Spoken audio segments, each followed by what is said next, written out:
અમદાવાદ જિલ્લાના ગ્રામ્ય વિસ્તારમાં માટી ખનનનો રાફડો ફાટ્યો હોય તેવા દ્રશ્યો જોવા મળી રહ્યા છે, જ્યાં બાવળા તાલુકાના સરલા અને ભમાસર ગામ વચ્ચે મયુર હોટલની બાજુમાં માટી ખનન બેફામ રીતે ચાલી રહ્યું હોવાનું સામે આવ્યું છે.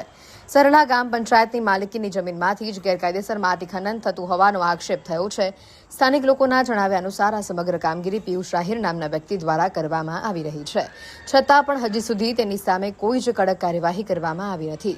ઓવરલોડ માટી ભરેલ ડમ્પરોના લીધે વાહન ચાલકોને ભારે મુશ્કેલીઓનો સામનો કરવો પડે છે. સ્થાનિકોમાં એવા પણ સવાલ ઉઠી રહ્યા છે કે શું આ ઓવરલોડ ડમ્પરો પણ ખાણ ખનીજ વિભાગ અને આરટીઓની રહેમ નજર હેઠળ જ ચાલે છે?